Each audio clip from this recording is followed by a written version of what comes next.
Ambassador John Bolton, former national security advisor under President Trump, is here right now. Thank you so much for joining us, Ambassador Bolton. A couple of things. One, in listening to Robert's report, the reshuffling of these troops. We spoke earlier to an IDF spokesperson who says this is certainly not any indication that the war will end anytime soon. Then you have Secretary of State Antony Blinken's visit next week. What would you pull or glean from some of these latest reports that you could share with the American people this morning? Well, I think some of this by the Israelis is intended to calm the White House down. And they can say some forces are coming out. But I think there are several other things at work.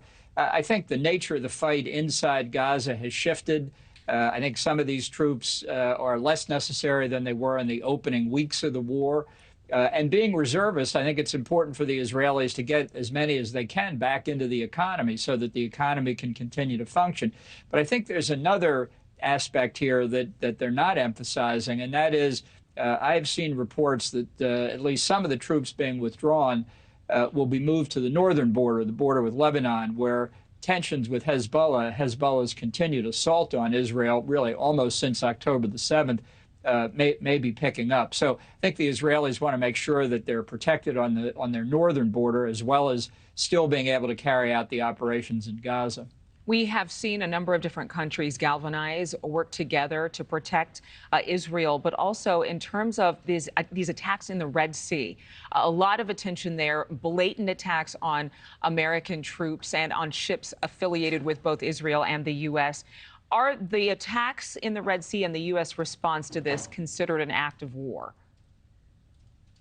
Well, I think the attacks on commerce in the Red Sea, which is an international waterway going to and from the Suez Canal, clearly do constitute an act of war against any of the ships that are being fired upon. And let's be clear what's going on here. This is not the Houthi rebels just deciding on their own that they're going to go after commercial vessels and our naval vessels as well. This is directed by Iran.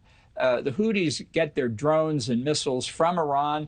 They have fired at civilian targets over the past several years in Saudi Arabia and the United Arab Emirates. This is not part of a Yemen civil war. This is part of Iran's ring of fire strategy. And that's why I think the U.S. and others who are concerned by what's happening in the Red Sea need to do a lot more than just what happened over the weekend, destroying 3 Houthi boats.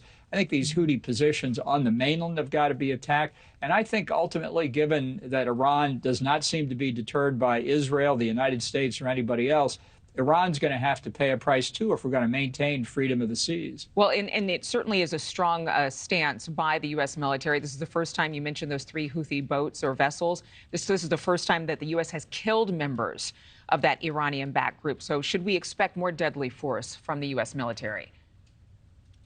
I think the answer to that is yes. If you want to stop the attacks, you have to make the Houthis and their puppet masters in Tehran pay a sufficient price that in their own calculus they say this is the harm we're suffering is not worth the pain that we're inflicting. We are nowhere close to that point. Just as Israel has not deterred the Hezbollah attacks in the north or attacks on the West Bank of the Jordan River, this conflict is a slow-moving but very broad conflict already. And I think if the White House doesn't look at it in the big strategic picture, we're nowhere close to the end of it.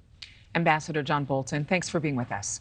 Thank you for watching. Go to newsnationnow.com to find NewsNation on your television provider. And don't forget to click the red subscribe button below to get more of NewsNation's fact-driven, unbiased coverage.